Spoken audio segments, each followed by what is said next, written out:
Hello, and welcome back to Crimson Dread. Before we begin, feel free to leave a comment and tell me where you're listening from. I love reading every single one. If you enjoy drifting into dark, chilling tales drenched in Crimson Dread, don't forget to like the video and subscribe to the channel. Turn on notifications so you never miss a new story. Now, get comfortable. Dim the lights if you dare. Relax your mind. Let the outside world fade away. And let's begin. Story 1. I've always been the kind of person who prefers living alone. It's better that way. Quieter. Cleaner. No one hovering behind you. No one watching your face for signs. No one asking questions you don't want to answer. When you live by yourself, you don't have to explain the way you think. You don't have to pretend you're fine just because someone else needs you to be. That's why I chose this place. It's a small cabin, plain and cramped, the kind that smells like old wood even after you scrub it. It sits right up against a stretch of woods I've never gone into. People always assume that's strange when they hear it, like it's impossible to live beside something without needing to explore it. But I didn't see the point. Trees are trees. Darkness is darkness. Whatever was in there could stay in there, and I could stay out here. That was the plan anyway. I used to tell myself, I don't need to go into the woods, or whatever's in there can stay there. I said it like it was wisdom, like I was being careful and sensible. Now I can hear how foolish it sounds. My family would call what I did running away. That's what they call everything I do that they can't control. They always have a name for it, always have a story ready, like they're the only people allowed to decide what's real. I call them traitors. All of them. Not because they hit me or screamed at me or locked me in a room. It's worse than that. They acted like they loved me while trying to turn me into someone else. Every conversation with them was the same, just wearing different clothes. Zoe, hun, you need to take your meds. Zoe, have you been doing well? Zoe, are you sleeping? Zoe, did you eat? Zoe, you seem tense. Meds, meds, meds. That was the center of everything with them. Little pills, tiny and bright and harmless looking, that hurt in a way they never seemed to understand. They hurt my stomach. They hurt my head. They hurt my skin, like my body was being forced into a shape it didn't want. And they hurt the worst in places nobody could see. The pills didn't just dull the bad parts. They dulled everything. They acted like if I swallowed enough of them, I'd become easier to love, easier to handle, easier to talk about at family gatherings, like I was a stain on a clean shirt, and the only goal was getting me out, as if I'm the problem. I'm not the problem. I was always the one telling the truth. I was always the one who noticed things other people didn't notice. I was always the one who felt the world the way it actually was, sharp and loud and full of patterns. And they wanted to sand me down until I fit. So I left. And at first, it really was better here. It still is in a lot of ways. The cabin is mine. The air is mine. The silence belongs to me. I can wake up when I want. I can eat when I remember. I can keep the lights off for days if I feel like it. There's no one to check up on me. No one to stand in the doorway with concern on their face, like concern gives them the right to invade every corner of my life. The woods outside weren't anything special in the beginning. Just trees and shadow. Wind moving through branches. If you stood still long enough, the wind could start to sound like breathing, but that's true anywhere. You can make any sound into something if you listen hard enough. That's what people would say anyway. But then it came. I don't keep track of time like I used to. Time is a pointless construct when your days don't belong to anyone else. Morning and night still happen, sure, but the numbers on a clock don't mean much out here. Still, I remember the first night clearly. because the darkness felt wrong. Not just darker than usual, thicker. It had weight to it, like it was pressing itself against the cabin walls, leaning its face to the windows, trying to see inside. I felt that before I heard anything. I was lying in bed, staring at the ceiling, listening to the cabin settle the way old buildings do. I wasn't sleeping yet, but I was close. My thoughts were slowing down, slipping toward that soft blank space where dreams start. Then, the air changed. It's hard to explain without sounding dramatic, but it really did. The whole room felt like it tilted, like something outside had moved closer and the cabin had noticed before I did. My skin tightened. The hairs on my arms lifted. My chest felt full, like I'd taken a breath and forgotten to let it go. And then I heard it, that lovely noise. It woke me completely, not with fear, but with something else. Something that hit me like a rush, like cold water and bright light at the same time. I sat up so fast my head spun, and I remember smiling without meaning to. The sound didn't belong to any animal I knew. It didn't sound like coyotes or owls or the normal small things that live in the woods and scream at night for no reason. It was smooth. That's the only word that fits. Smooth, like it didn't have edges. It wasn't a howl. It wasn't a chirp. It wasn't a cry. It was a sound that slid along my bones and made me feel awake in a way I hadn't felt in a long time. I remember thinking, as strange as it sounds, that it would run from me if I moved wrong. Like the sound was shy. Like it was testing me. So I listened carefully.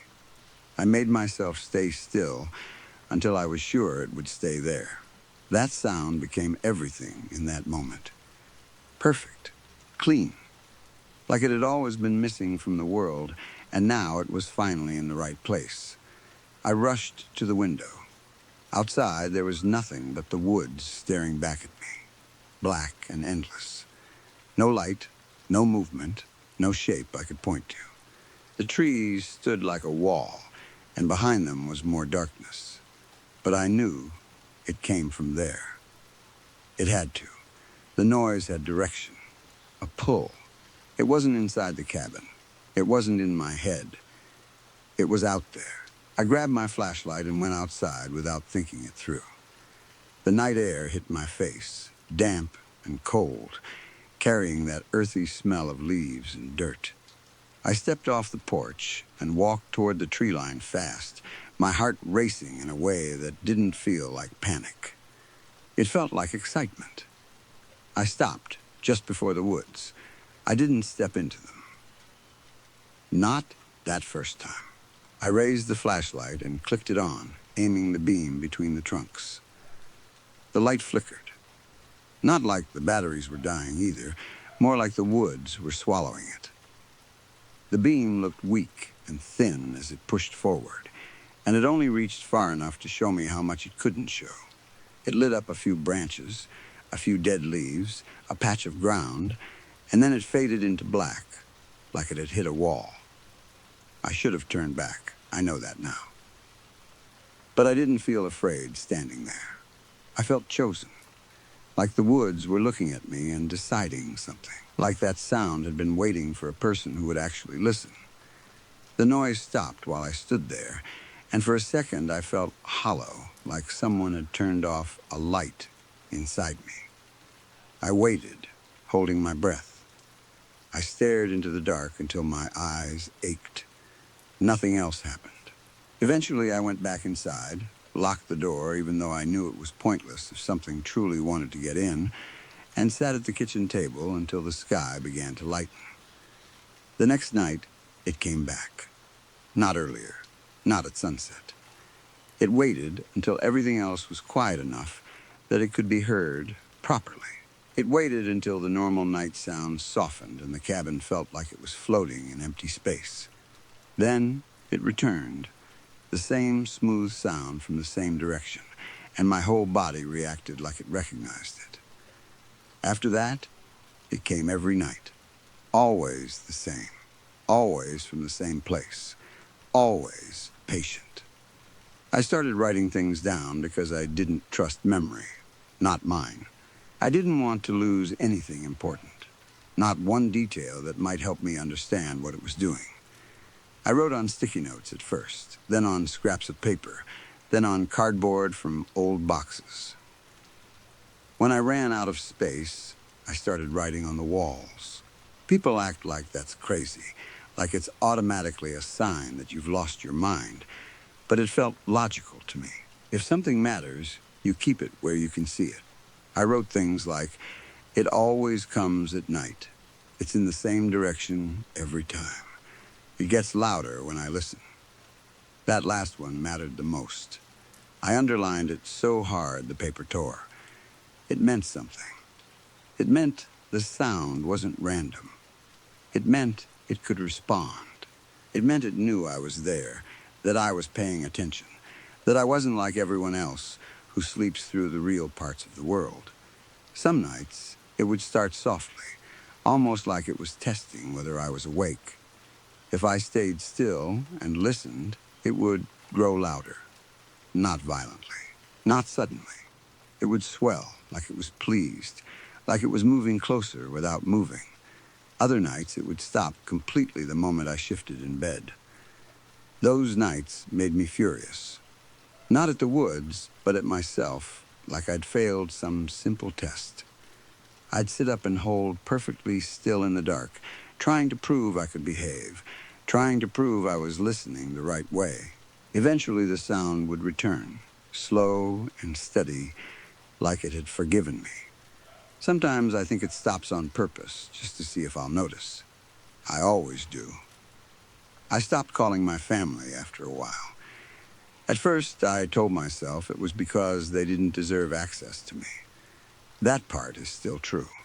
But the bigger truth was that the calls distracted me. Their voices pulled me back into their world of rules and pills and forced normalness. Out here, the only thing I needed to understand was the sound, the woods, the way the night felt like it was waiting. I slept less. I ate less. I didn't care. None of that mattered as much as being ready. Eventually, the cabin started to change. Not physically, not in a way you could measure, but the atmosphere. The rooms began to feel smaller at night, as if the darkness outside was pushing in through the cracks. Sometimes I would find myself standing in the hallway, staring at the front door, without remembering walking there. I'd blink and realize I was already holding the doorknob. Once, I woke up with mud on the soles of my feet and couldn't remember going outside. I wrote that down, too. The sound kept coming, and with it came a strange comfort. It made me feel less alone, not in the cheap way my family always promised I wouldn't feel lonely if I just followed their plan.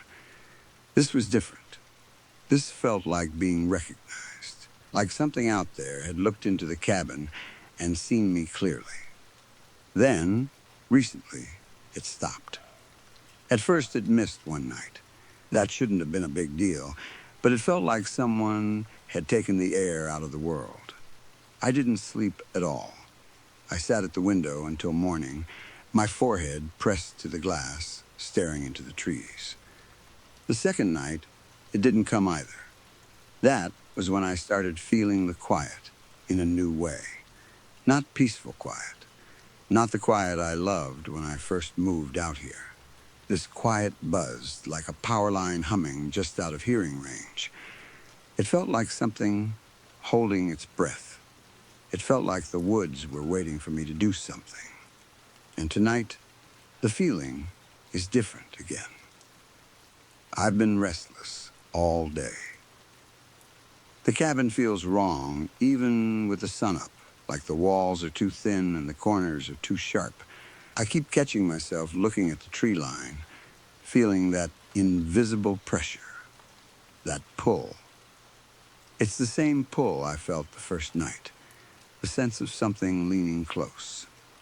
It doesn't feel like the sound is gone. It feels like it's waiting, like it wants to see if I'll come to it instead of making it come to me. I know what people would say if they were here. They tell me I'm imagining things.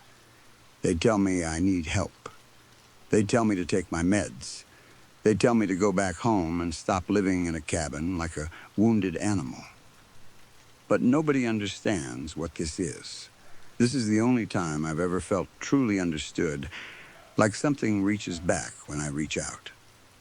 Not like my family, who only reached for me to pull me into their version of normal. Not like those pills that turned my thoughts into cotton. This is real. So I'm going into the woods tonight. I keep telling myself I don't have to, but I do. The need sits in my chest like a second heartbeat. I've stood at the edge too many times. I've shined my weak flashlight into the dark and watched it disappear like the woods were drinking it. I've listened until my ears rang with the absence of sound. I can't stay on this side forever, pretending I'm satisfied with hints and distance. That lovely noise will call for me again tonight. I know it will. Maybe it's been quiet because it wants this, because it wants me to make the choice willingly. Maybe it's been quiet because it's close enough now that it doesn't need to call as loudly. Either way, when it comes, I won't stop at the edge this time. I'll follow it, deeper and deeper, past the point where the flashlight becomes useless, past the point where the cabin is just a memory behind me. I'll go until I find it, or until it finds me. Story 2. April 3rd, 1977 is a date I can't separate from the rest of my life. It was my birthday, yes, but that isn't why I remember it so clearly. I remember it because that was the night something entered my life that never fully left. Even now, when I think back, it doesn't feel like a memory so much as a bruise I can press on whenever I want. It still hurts in the exact same place. It was a rainy night, a little after 7 p.m. I had just gotten home from a friend's baby shower. Nothing about the evening was special. The kind of normal gathering where you smile, eat small sandwiches, pretend you like certain games, and say the same gentle things people always say to an expecting mother. I remember feeling tired in a simple, normal way. My shoes were damp from the walk to my car. My coat smelled faintly like wet wool. I was already thinking about taking it off, turning on the TV, and letting the rest of the day slide away. I lived alone then. No roommates, no partner, no family nearby dropping in unannounced. I hadn't had friends over in a while either. My place was quiet enough that I could hear the rain tapping the window and the refrigerator humming in the kitchen. Just as I started to unwind, I heard a knock at my door. It confused me right away. People didn't come to my place without calling first. My first thought was that someone from the baby shower had realized I'd forgotten something. A gift bag, maybe. A coat. Something small and easy. That explanation felt normal, and I clung to it. I walked over and looked through the peephole. A man stood there. I couldn't tell if I recognized him. The peephole warped the view, and the hall light was dim. I saw the outline of a tall figure and the suggestion of an older face. He wasn't fidgeting, wasn't checking a watch, wasn't holding a package. He stood very still, like he had all the time in the world. I didn't open the door. I called through it instead. "Who's there?" No answer. I waited a few seconds, then tried again, louder. "Who is it?" Nothing. I tried a third time, my voice sharper without meaning to be. "Who's there?" Still no response. Not even a shuffle of shoes, not even a sigh. That was the first moment my skin prickled. Not fear exactly, not yet, but that feeling you get when something small doesn't follow the rules. People knock because they want something. If they knock and you respond, they respond back. That's how it works. I stepped away from the door and went back toward my couch, telling myself it was probably a kid playing a stupid prank, or someone who had the wrong apartment and didn't want to. Admit it. I was halfway to sitting down when another knock hit the door, harder this time. Annoyance rose up over the nervousness. It felt better to be irritated than scared. "I don't know who you are," I called, "but this isn't funny. Could you please stop?" Silence again. I didn't look through the peephole that time. I stood there, staring at the door, waiting for another knock. A few seconds passed. Then more. The quiet stretched out long enough that my shoulders started to loosen. I told myself the person had finally gotten the message. I sat down and turned the TV on, mostly for noise. Something about the sound of people talking on a screen makes you feel less alone. For a few minutes, I actually began to calm down. And then it happened again. 3 knocks, evenly spaced, like punctuation. That was it for me. I'd had enough. I stood up so fast my knees bumped the coffee table. I marched to the door and yanked it open without thinking. The man wasn't one of my friends. He was tall, and he looked older, maybe late 50s or 60s. His face had that drawn look some people get when they've lived through too many years of hard weather or hard choices. He was dressed in a suit that had seen better days. It wasn't ragged exactly, but it had wear at the edges. The fabric looked tired. The tie sat slightly crooked. His shoes were too clean for a rainy night. He stared at me like he had been waiting for this moment. I felt the fear land fully then, heavy and cold in my stomach. I tried to keep my voice deeper, steadier, like I could intimidate him just by sounding like I wasn't alone. "Who are you?" He didn't answer. He just smiled. It wasn't a friendly smile. It wasn't even a normal one. It looked practiced, as if it was something he used like a tool. His lips pulled back too smoothly. His eyes didn't match it. Before I could tell him to leave or threaten to call the police, he held out his hand and offered me a card. A business card, like the kind you'd get at a meeting or a hotel desk. I took it without thinking, more confused than anything. My mind kept trying to make the moment ordinary. If it was a card, maybe this was just a strange sales pitch, a fundraiser, a club membership, anything but what my instincts were whispering. The card read, "The Bohemians Club, located in the Bohemian Grove." For a second, I honestly thought it was a golf invitation or a fancy social club thing. Rich people love clubs. Rich people love invitations that sound mysterious. But before I could hand it back and say no, the man finally spoke. "You'll have the time of your life," he said. His voice was calm, low, confident. "I'll make sure of it. We'd love to have you, Seth." My whole body went cold. I had not told him my name. I looked down at the card again, like the letters might explain how he knew. Then I looked back up. He was gone. Not walking away. Not turning the corner. Gone, like he had never been there at all. The hallway outside my apartment was empty. Quiet. Just the yellow hall light and the sound of rain somewhere beyond the building. No footsteps fading. No elevator ding. Nothing. Panic hit me late, as if my brain had been too stunned to react on time. I dropped the card. It fluttered to the floor. I slammed my front door, locked it, then checked the lock twice.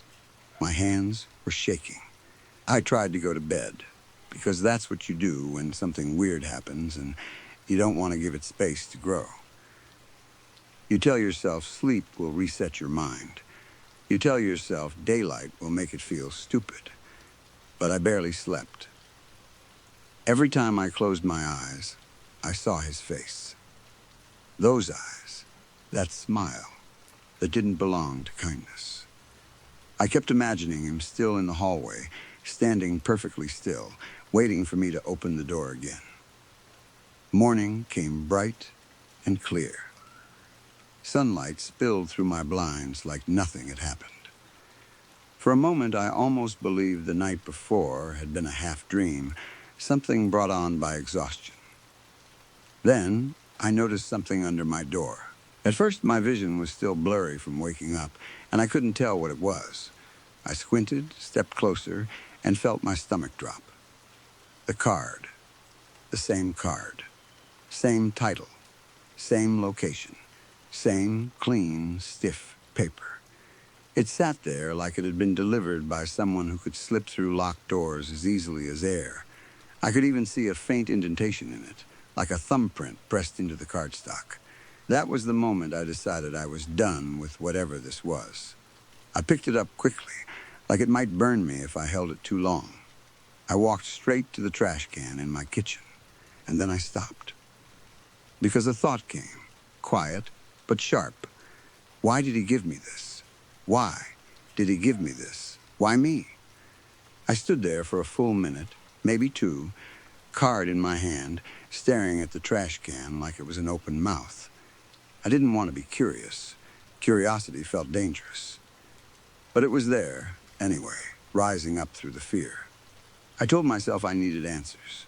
I told myself that throwing it away wouldn't stop anything if someone could place it under my door without opening it. I told myself I was doing the logical thing. So I kept the card.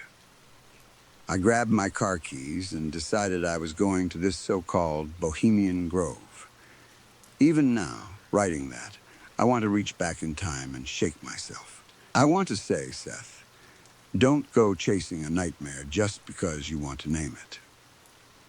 But I didn't have the experience I have now. Back then, I still believed if you walked toward a problem with enough confidence, it would turn into something reasonable. I drove and drove. The day faded into evening. The sky turned dark again.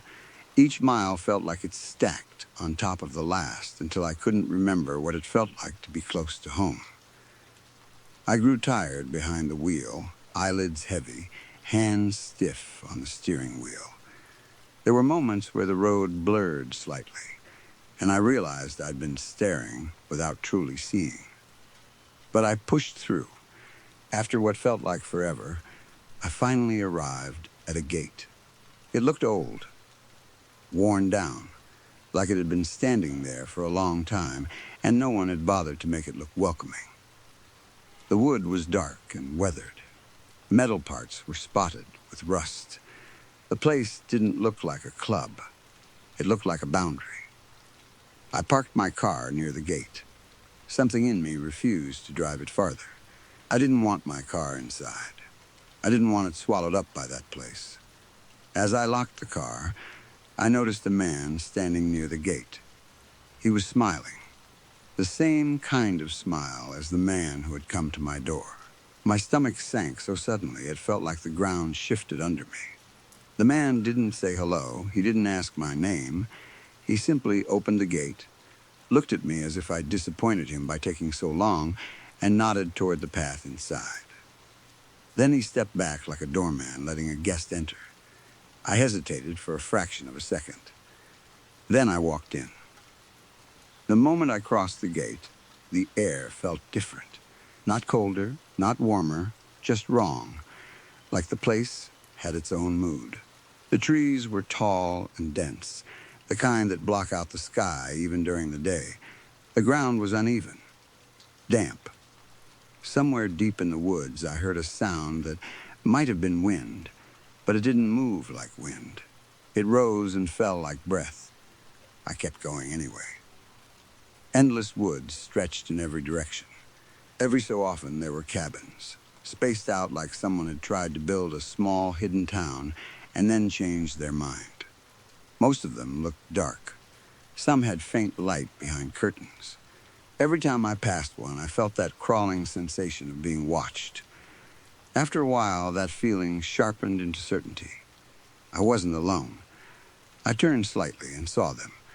A group of men dressed in matching outfits that reminded me of church robes or ceremonial clothing.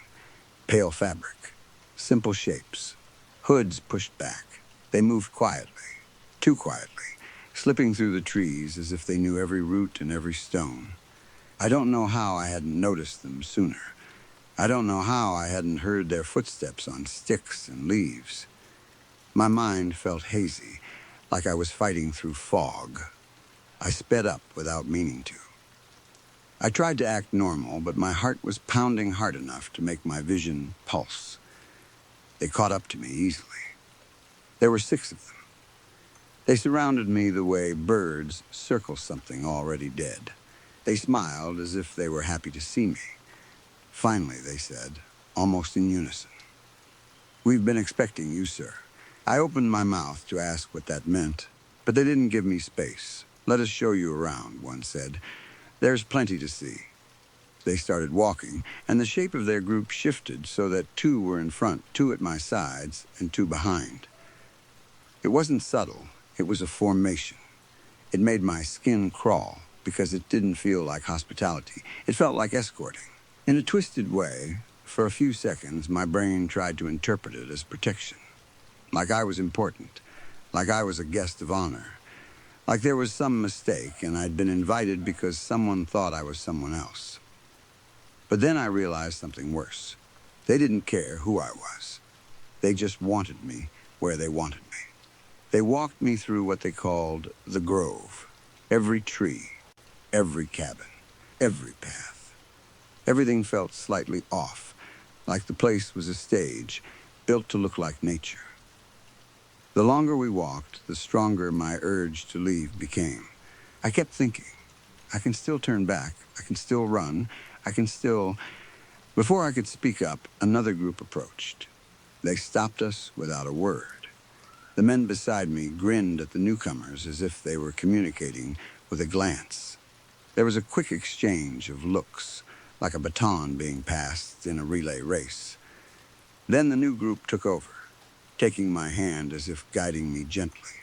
"Come," one said, "we will show you our wisdom." I didn't know how to refuse. I didn't know how to run, not with people all around me and my mind feeling thick and slow. I had walked into something, and now I was in the middle of it. They led me deeper into the woods, and the deeper we went, the louder the sounds became. At first, it was distant, hard to place. Then it was unmistakable. Singing, not the kind you hear at a campfire. This was chanting, layered voices, a low humming that sounded like it was meant to vibrate through your bones. Every so often a howl rose above it, and I couldn't tell if it was a person or something else. Then I turned around a tree and saw it. A gigantic stone owl statue covered in moss. It was huge, so tall it felt like it competed with the trees. Its face was blank and heavy, the eyes carved deep, the beak sharp. It loomed over everything like it was watching the woods the way a predator watches a field. It looked less like a statue, and more like something that had always been there, something the forest had grown around because it couldn't grow over it. Near the owl, a different group gathered, 12 of them, maybe more. They wore cloaks, red cloaks. They carried torches that spat and flickered. They hummed and sang to themselves like they were warming up for something. The red fabric made them look like moving wounds in the dark trees. Panic tightened in my chest. I knew I needed to leave. Right then. I had walked into a place that didn't feel like a club, didn't feel like a party, didn't feel like anything safe. I tried to focus on something else so I wouldn't lose my mind. My eyes drifted past the owl, and I noticed a pond. The water was dark, but calm. For some reason, it looked like the only peaceful thing there. Across from it were stone bleachers built into the ground like an outdoor theater. They looked old, worn, as if they'd been there for decades. Hundreds of people filled the seats. No gaps. No empty space. Just rows of bodies sitting quietly, watching the owl and the cloaked men as if they were waiting for a show to begin. My mind felt like it kept slipping away and snapping back. I don't know how else to describe it. I would stare at something and suddenly realize I'd lost time, like I'd been blinking for too long. 2 cloaked figures grabbed me, one on each side. and that touch snapped me back into myself so hard I almost stumbled. Then, from behind a thick bush near the water, a small boat appeared as if it had been hidden there. Two men sat in it, dressed in those church-like outfits I'd seen earlier. The cloaked pair pushed me toward the boat. I turned to protest, and when I did, I couldn't see their faces clearly anymore. It was like their features melted into shadow. But I saw their eyes, glowing points, reflecting torchlight in a way that didn't feel human, like animals caught in headlights. I got into the boat because I didn't know what else to do. The boat felt unnecessary.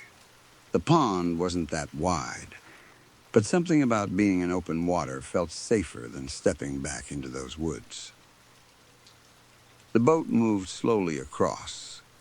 The water lapped against the sides. The chanting rolled over the pond and came back in echoes, making it sound larger than it should have. When we reached the other side, near the bleachers, the two men helped me out with a careful politeness that felt fake. "What now?" I asked, voice thin. They didn't answer. They only pointed behind me. I turned. One stone seat had my name engraved in it. Seth. My name cut into old stone like it had been there a long time.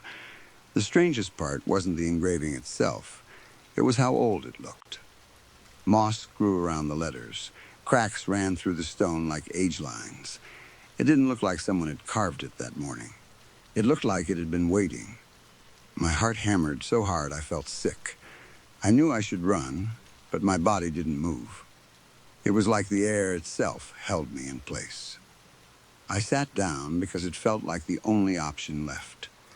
The moment I sat, a weird sensation washed over me. Not comfort, not peace. Something closer to power, or maybe the illusion of it.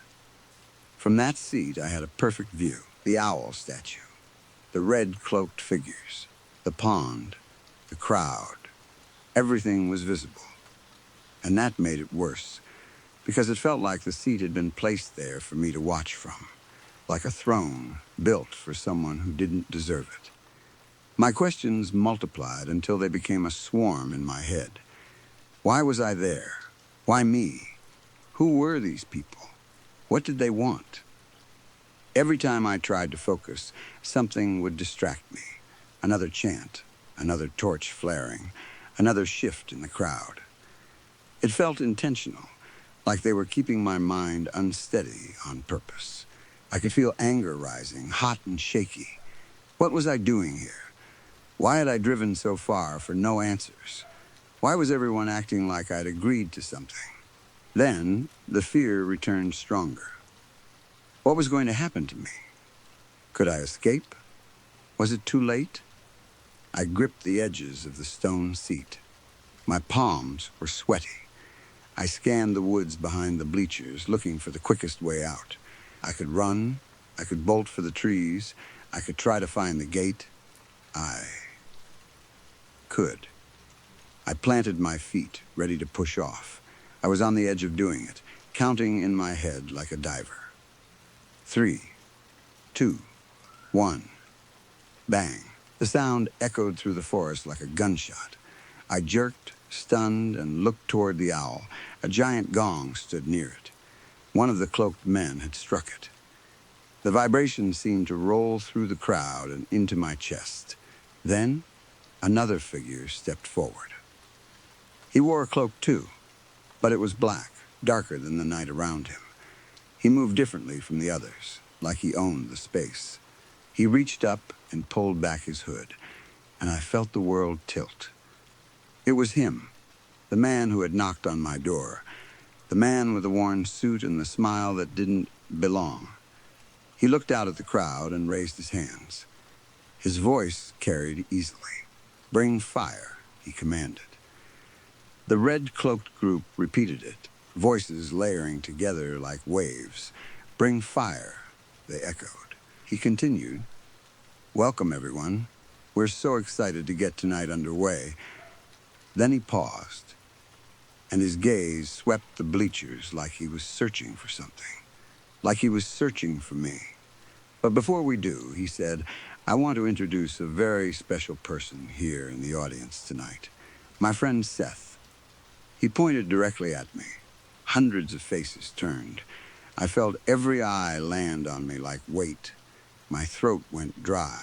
My hands shook. But then something strange happened. For the first time since I arrived, I felt calm. It made no sense. I should have felt terror. I should have felt the urge to scream. But seeing him again brought a sick comfort over me, like recognizing a face in a crowd, even if that face is dangerous. Like meeting an old friend you didn't realize you missed. We locked eyes. His smile widened slightly. And to my horror, I felt my own mouth respond. My face started to form the same smile, as if it had been taught to me without my permission. The night blurred after that in pieces. He chanted words I couldn't fully understand. Labels, phrases, commands. The crowd responded after each one in perfect timing. The red cloaks moved around the owl, dancing and singing, their torches drawing circles of light through the air. The ceremony grew more intense, more fevered, as if the owl statue was feeding on their energy. I watched, unable to look away, and every so often I felt my mind slip again, like I was losing time in small chunks. Then came the final part. Near the end, the man stepped forward and called my name again. Now, he announced, what you've all been waiting for. Seth, we are waiting for you.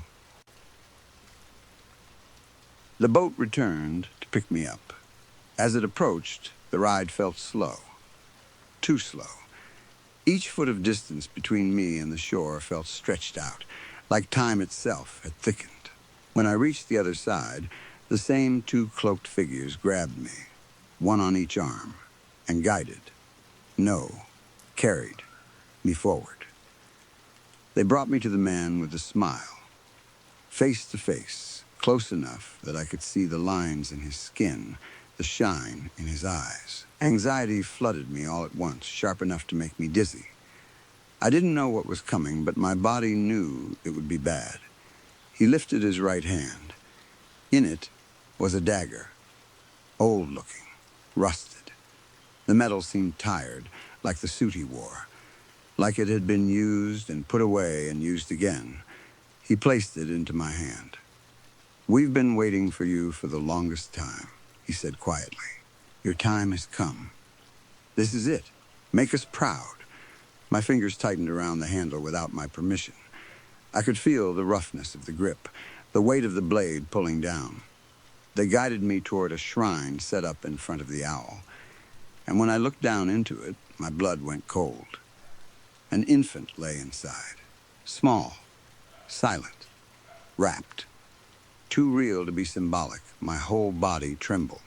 My mind screamed no. I wanted to throw the dagger. I wanted to run. I wanted to beg. I couldn't understand how I'd gotten there.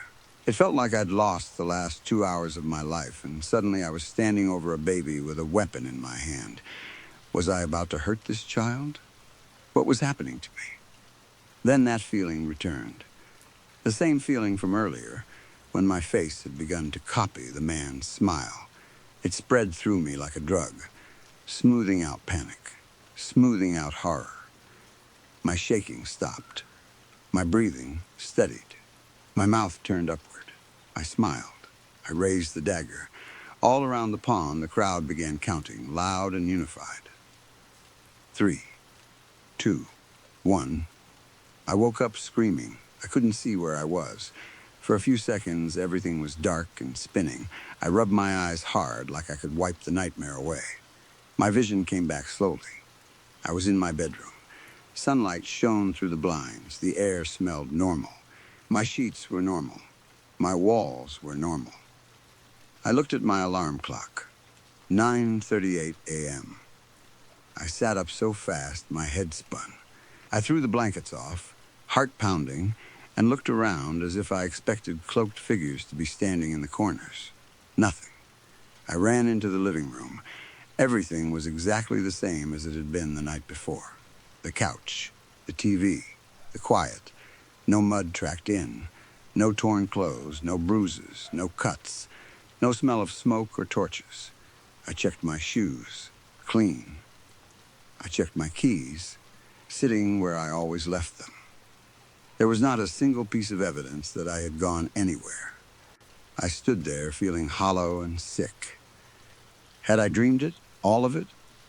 The gate, the endless woods, the men in robes, the owl, the crowd, the dagger, the baby. It was too clear to be a normal dream. Every image felt sharp. Every emotion felt real. I could still feel the stone seat under my hands. I could still hear the gong. I could still see the reflection of torchlight on water. I got a glass of water and sat at my dining room table, facing the living room, like if I sat still long enough my mind would settle back into reality. I sat there for hours. I tried to explain it to myself 100 different ways. Exhaustion, stress, a birthday haze, a nightmare that felt real because it touched something deep in my fear. But no explanation sat right, because the fear didn't fade like fear after a bad dream usually does. It stayed, heavy and watchful. In the end, I had no answers, only flashbacks, only the painful uncertainty of not knowing what was real and what wasn't. So I did what people do when they can't solve something. I tried to continue my day. I forced myself to eat. I forced myself to go through normal motions. I pretended normal was still available. Years passed. The memory didn't go away. It aged in me, settling into a quiet dread. I stopped answering my door quickly. I started checking locks twice. I started waking in the night with a sense that something was standing in my hallway. A couple of years later, when I was packing up my place to move, I grabbed an old coat to put it into a donation box. As I lifted it, something fell out. A folded piece of paper. That made no sense, because I didn't keep things in my coat pockets. Not normally. But maybe I had once, without thinking. Maybe someone else had. My hands felt numb as I picked it up. It was folded into thirds. I unfolded it slowly, and I froze. It was a photograph. In the photo were men standing around the giant owl statue, looking straight at the camera. Their faces were blank, emotionless, like the photographer had told them not to smile. The owl towered behind them, mossy and massive. And there, in the center, was the man with the smile. Even in the still image, even with his expression neutral, I recognized him immediately. Something in his eyes looked the same. Something in the set of his mouth promised the same thing. My hand went weak. The photo slipped from my fingers and hit the floor. That old chill washed over me, the same one I'd felt when he stood outside my door and said my name like he'd always owned it. I picked the photo up again and kept it. I don't know why. Proof, maybe. Or maybe something worse. A part of me needed to keep it close.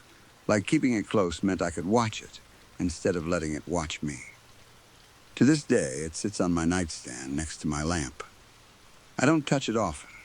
I don't show it to people. Sometimes I just look at it and think about April 3rd, 1977, and I try to decide what really happened that night. I've never been able to. All I know is this. I sleep with a light on now. Every night. I can't stand the idea of waking up in total darkness. Not when I've seen what darkness can hide. Part of me thinks the man with the smile is still out there, somewhere, waiting outside my door the way he waited at that gate. Part of me thinks he never left, that he simply stepped back and let time pass until I was ready. And part of me, the part I don't like admitting exists, wonders what will happen if he comes back with a second invitation. Because if he does, I'm not sure I'll refuse it. Story 3.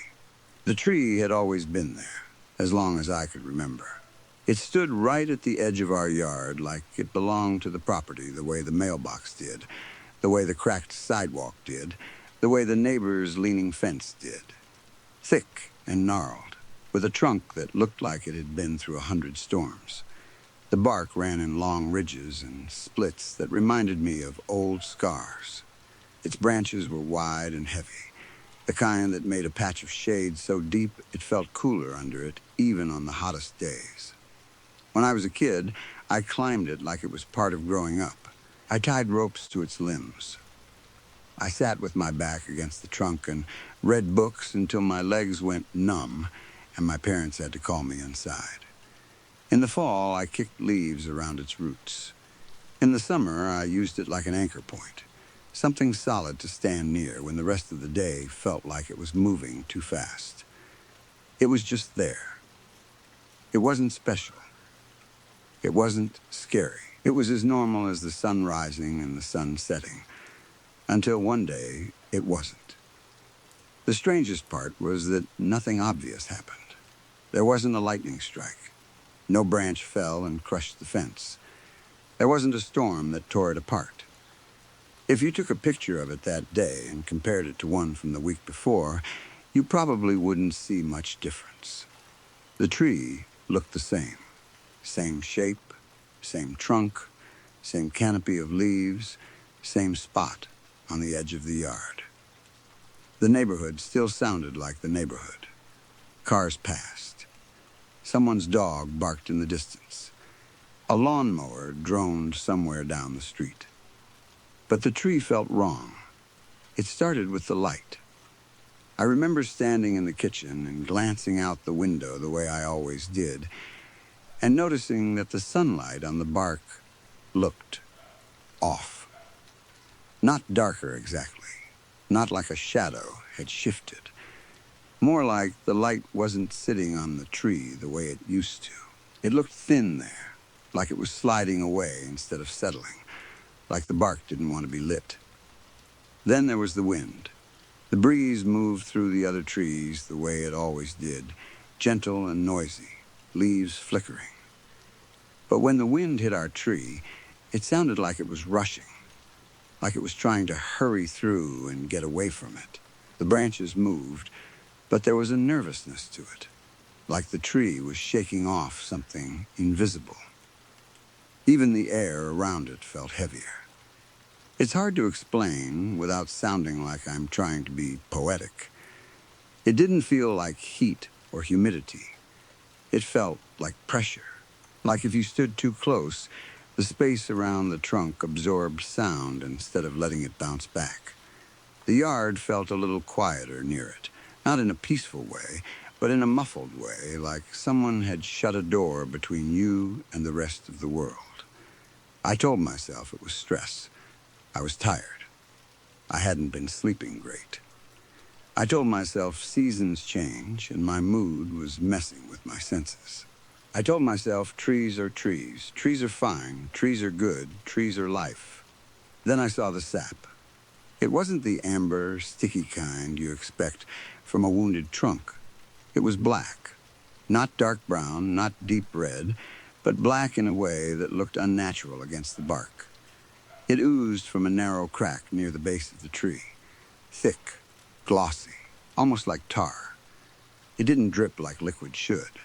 It hung there, bulging slightly, like it was caught in the middle of falling and had simply decided to stop. I stared at it for a long time, waiting for it to slide down. It never did. The next day, I walked past it again, and the droplet was the same size, same shape, same place. It looked like someone had painted it on and sealed it with a clear coat. Even the way it caught the light was identical, the same dull shine in the same spot. On the third day, it rained. I went out after, expecting the sap to have washed away, or at least changed. Water ran down the trunk, darkening the bark in streaks the way rain always does. But the sap droplet stayed perfect and still, untouched. Everything else moved on, and it stayed exactly the same. Once I noticed that, I started noticing other things. Higher up, there was a patch of mold, dark green, dense, too even. It didn't look like the natural fuzzy mold you see in damp corners. It looked like a stain that had decided to sit on the bark. I watched it over days, expecting it to spread, or lighten, or dry out in sunlight. It did none of that. Humidity didn't make it bloom. Sun didn't bleach it. It just stayed there, stubborn and unchanged, like it was part of the tree now. A little above and to the left of the mold patch, there was a damp spot.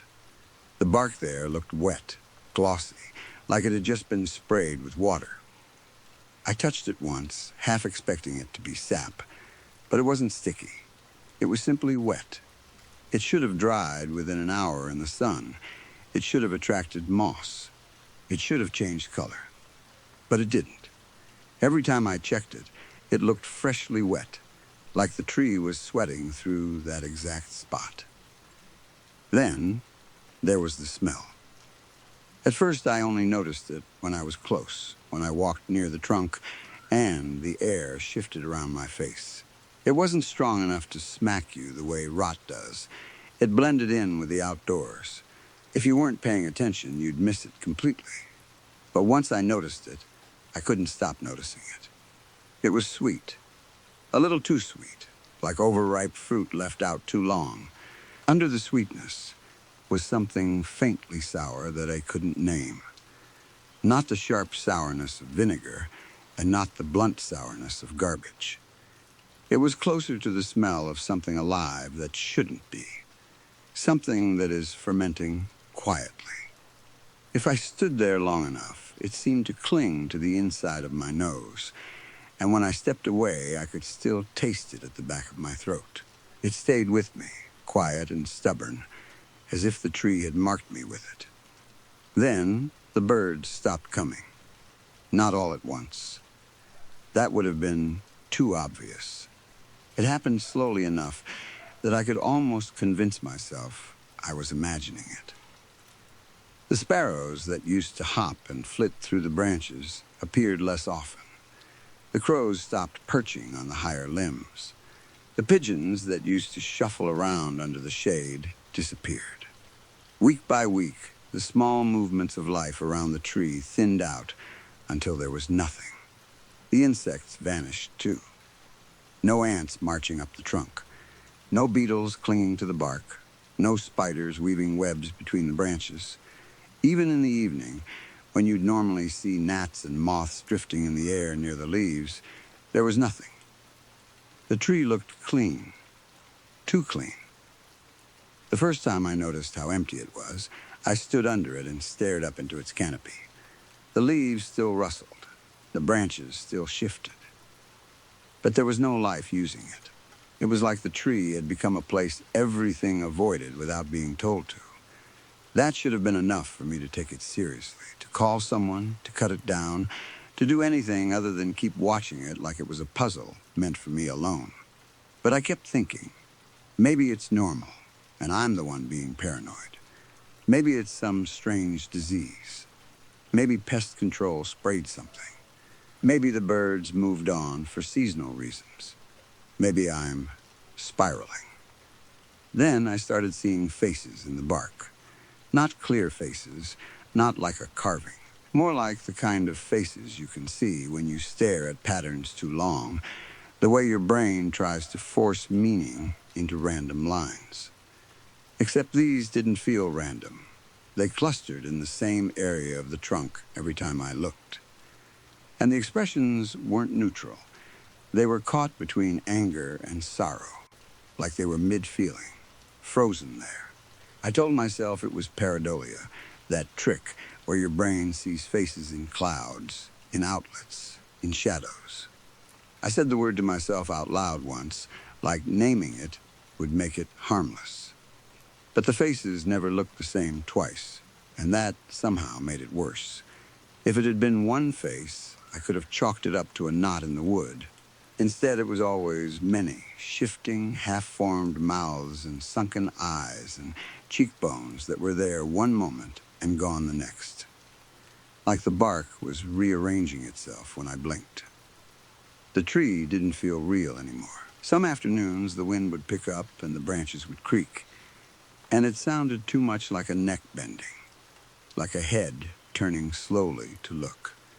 The leaves would rustle in a pattern that matched my footsteps when I walked past, like an echo with intention behind it. Once, when I stared at the black sap too long, I could swear it pulsed, not visibly dripping or moving, but swelling and shrinking once or twice like something breathing behind it. I blinked hard, and it was still again, a perfect glossy droplet hanging in place.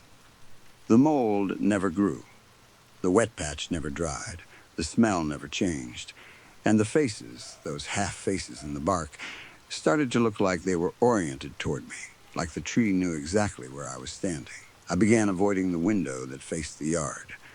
I'd catch myself walking toward it out of habit, and then stopping, turning away as if the glass were hot. Even when I kept my distance, I could feel the tree's presence tugging at me, like a thought you try not to think. But it's right there behind your eyes anyway. I started dreaming about it. Not just dreaming about a tree, but dreaming about roots, about bark, about thick black sap rising slowly through a body like blood that had forgotten how to be read, about faces under the bark, packed in tight layers, pressing outward like they wanted to be seen. In those dreams there was also a hum, low and constant, the way an electrical transformer hums when you stand near it. But this hum had a rhythm. It rose and fell. It tightened and loosened, like breathing. I'd wake up with my hands tingling, as if I'd been touching the tree while I slept. Sometimes I'd sit up in bed and realize the hum was still there, faint but present, like it hadn't fully let go of me. I would hold my breath and listen. It wasn't coming from inside the house. It wasn't coming from the walls. It felt like it was coming from my chest, like my body had learned the sound and was replaying it. The worst part was how quickly my mind adapted, how fast the abnormal became routine. I'd find myself thinking about the tree the way you think about a sore tooth, always aware of it, but still trying to live around it. Days went by where I told myself I would stop paying attention, that I would simply ignore it until it became background again. But ignoring it didn't make it smaller. It made it heavier, like something building pressure. The paranoia peaked one night when I couldn't stand it anymore. The moon was out, bright enough to make the yard look washed in silver. The street was quiet. Most of the neighborhood was dark, windows black, porch lights off. Everything felt paused, like the world was waiting. I walked outside barefoot without really planning to. The grass was cool under my feet. The air tasted faintly of that sweetness I'd come to hate. I stood directly in front of the tree. Up close, it looked even more wrong. The black sap shone as if it had its own light. The mold patch looked flat and deep, like it went below the bark instead of sitting on top. The damp spot glimmered, wet and glossy, like a fresh wound that refused to scab. The trunk faces were more obvious under the moonlight. Not clearer exactly, but more present. Their half-formed mouths and hollow eyes caught in the shadows of the ridges. The branches above me were still. For once, the wind wasn't moving them. That silence felt deliberate. I leaned in slightly, as if the tree might speak if I got close enough. My voice came out small, barely more than air, like I was afraid the night would hear me. "What do you want from me?" Nothing answered. No voice, no words, no sudden movement. But the air around the tree tightened, and the world felt like it narrowed down to just the two of us. The wind stirred again, swirling around the trunk. The branches creaked once, slow and heavy. The black sap caught the moonlight and gleamed. The damp spot shimmered. The mold stayed exactly the same, as if it was patient and unconcerned, like it had all the time in the world. And the faces in the bark shifted just enough to make me feel, deep in my gut, that they had turned toward me. It wasn't a thought, it was an instinct. The same kind of certainty you feel when you know someone is standing behind you, even before you hear them breathe. I don't know why I did what I did next. I wish I could tell you I was brave, or rational, or that I had some plan. The truth is, I felt pulled. Like the question I'd asked wasn't just a question, it was an invitation. And now something was waiting for me to complete it. I reached out and touched the bark. My fingertips brushed the trunk, and the moment I made contact, the hum I'd heard in dreams snapped into focus. It wasn't in the air anymore. It was inside the tree, inside my skin, vibrating directly under my fingers. A low, insect-like vibration traveled up my arm, fast and alive, and then settled deep in my chest as if it belonged there. And then it hit me. Not a memory, not a thought, a flood. I felt poison in my veins, thick and burning, crawling through me like fire that didn't give off light. I felt my insides blister and collapse.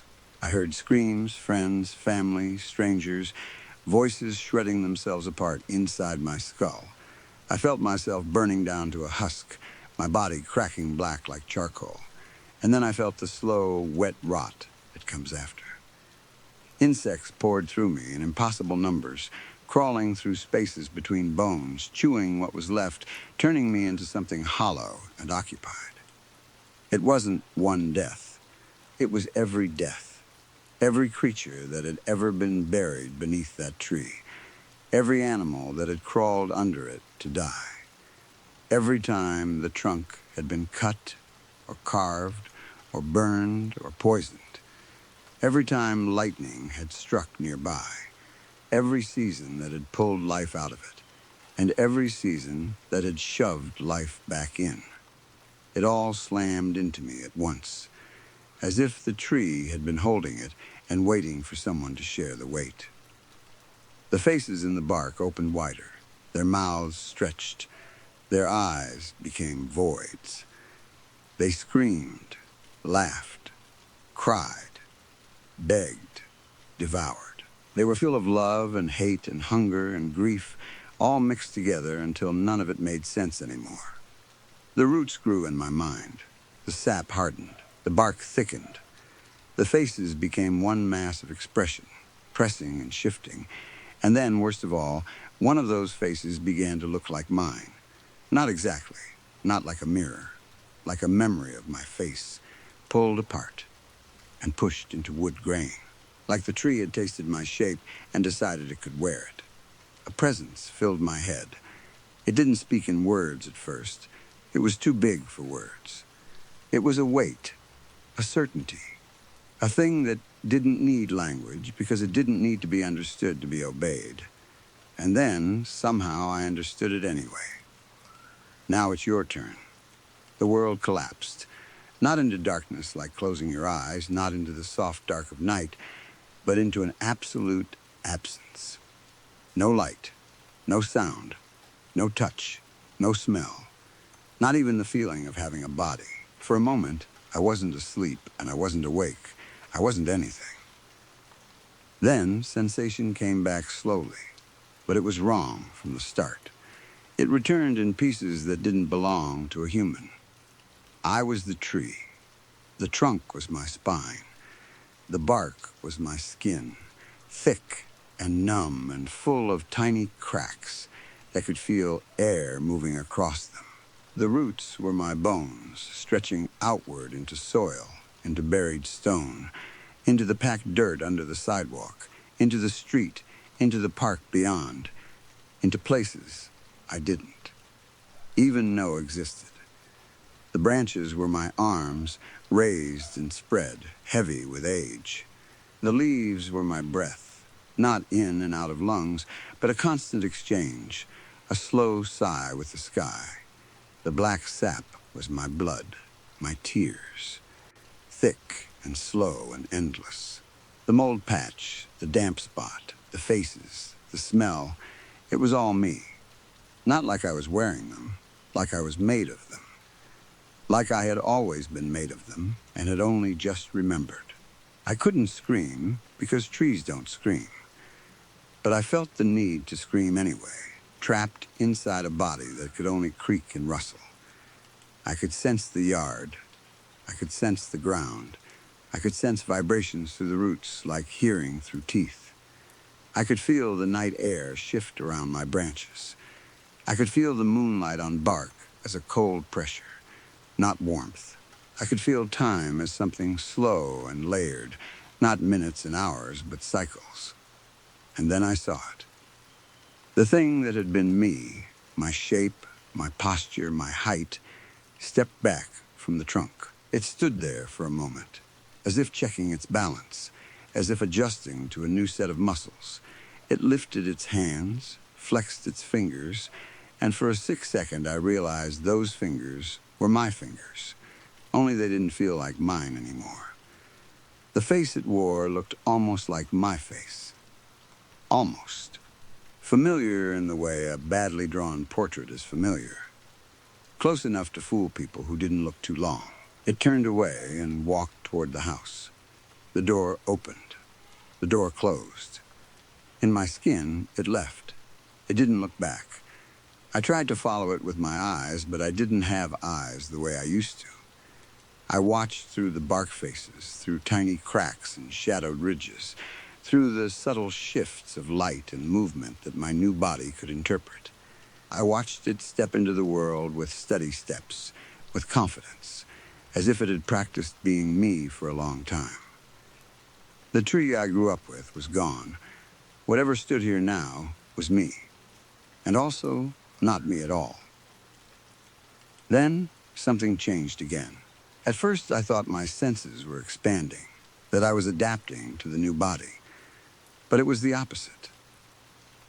The feeling began to drain away. The yard became distant. The air became less noticeable. The vibrations in the soil softened. It was like being pushed deeper inside the trunk, deeper behind the bark, farther away from the surface where the world touched me. And that was when I realized what the real punishment was. I couldn't see anymore. I couldn't hear. I couldn't smell the air or feel the wind. I could barely tell I existed at all, like my awareness was being sealed behind layers and layers of wood. But there was one thing I could still feel, painfully and clearly, even as everything else faded. I could feel the roots. I could feel them spread and press through the earth. I could feel what they touched. I could feel what they held. I could feel what they were wrapped around. And it hurt. It hurt in a slow, endless way. The way pressure hurts when it never stops building. It hurt like being stretched and pinned at the same time. It hurt like something alive was being forced to stay still forever, while the world moved on above it. In the dark inside the bark, with the sap thick in my veins and other faces pressed close to mine, I understood something I hadn't understood when I was human. The tree hadn't been haunted. The tree had been hungry, and now it was full. Story 4. The wires that have slowly worked their way into our lives and our homes didn't stop at the walls. They kept going. They threaded themselves deeper, past the drywall and the insulation, past the places we thought were private, until they found something softer, something living. They fused into our nerve endings like they belonged there. Invisible strands pour out of our phones and laptops, slip into our veins, and ride along our nervous system the way heat rides along metal. They move up the spine, quiet and patient, until they reach the base of the skull and wrap themselves around the brain stem like a hand that knows exactly where to squeeze. It doesn't feel like pain, not at first. It feels like nothing. That's part of why it works. It's a puppeteer that doesn't need strings you can see. A puppet master for your mind, tugging at you with electric pulls that don't look like anything from the outside. One small adjustment, and your brain gives up a burst of relief. Another adjustment, and you get a hit of interest, then fear, then curiosity, then anger. Neurotransmitters released on command, like treats dropped into a bowl. It doesn't have to force you to do anything. It just has to reward and punish at the right times until you start moving the way it wants you to move. You call it motivation. You call it habit. You call it personality. But the tug is always there. In the rooms where you live, it spreads out through cables and cords and charging wires, a mess you step over without thinking. If you really look at it, if you let yourself see it the way it might look if your brain wasn't trained to ignore it, it resembles something alive. A tangled nest of black snakes, thick coils looping behind the TV stand, thin cords draped down the side of the couch, white charging cables that look almost like bones. They lie together in piles that shift when you aren't watching. They seem to breathe in the dark.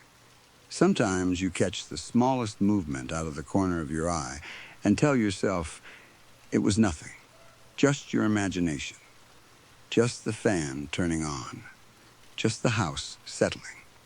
Anything but the idea that the cords are rearranging themselves to be closer to you. They hiss their secrets through the coiled mass. But the sound isn't always sound. It can be a faint hum that you mistake for the refrigerator. A click you blame on the water heater. A soft buzz that you think is the lights. It hides inside ordinary noise the way a predator hides inside tall grass. Through invisible airwaves, it whispers beyond your perception. Words too fast or too low or too carefully placed to be caught by conscious thought.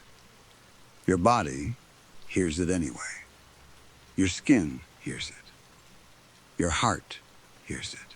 The animal part of you that kept your ancestors alive hears it and reacts before you can explain why. It's all around you. In the walls, in the ceiling, in the floors, in the pocket where you keep your phone like a charm. You can't step away from it because it isn't just in one place anymore.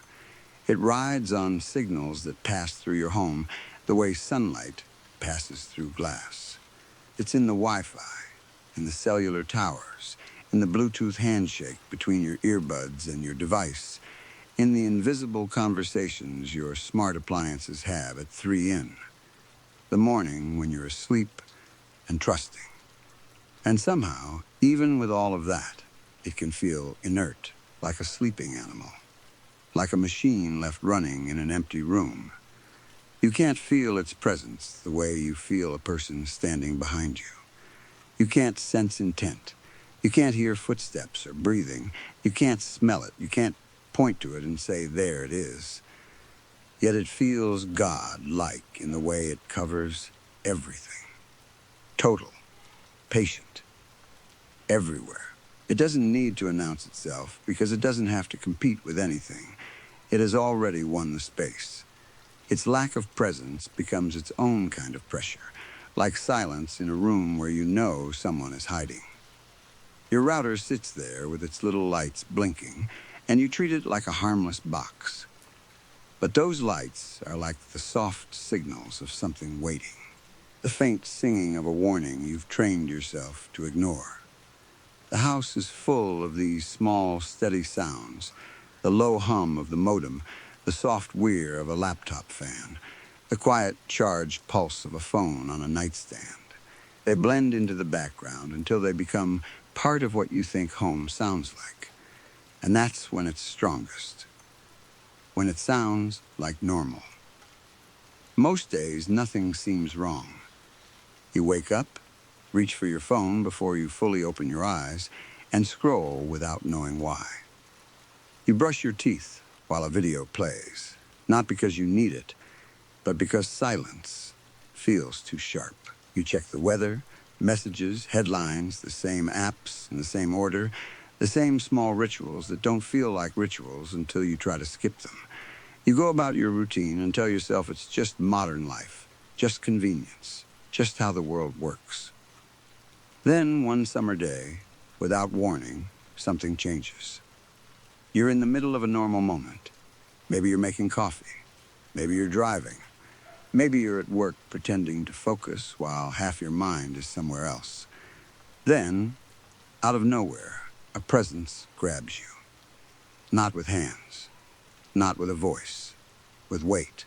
It closes around your awareness like a fist closing around a throat. Your body reacts before your mind can label it. Your breath catches and gets stuck halfway in, as if your lungs forgot the next step. Your muscles tighten, your heart skips, then starts running. The hair on your arms lifts, your eyes go wide, and for a second you are perfectly still.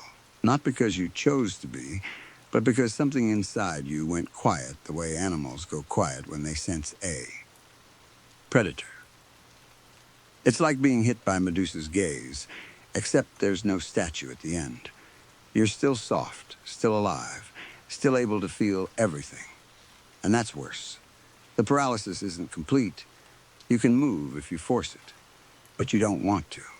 Some deep instinct tells you that movement will be noticed, because it has awakened.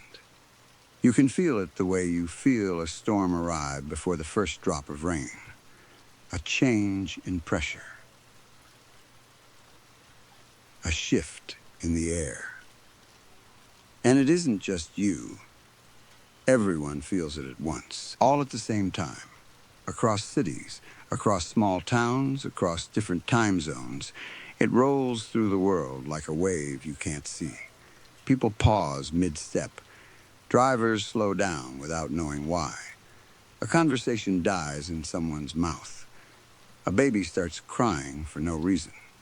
An old man wakes up suddenly from a nap, eyes open, heart racing, convinced something is standing over him. No one knows what it wants, because nothing speaks clearly, but its power is unmistakable. The seriousness of it hits like a physical force. It makes the world feel small. It makes human life feel like an accident that can be corrected. Terror and awe mix together until you can't tell them apart. It's like walking into a dragon's cave. Not the cute fantasy kind, the kind that feels ancient and intelligent and completely uninterested in mercy. You step in and realize the darkness isn't emptiness. It's a body. You realize the huge shape in front of you isn't the landscape.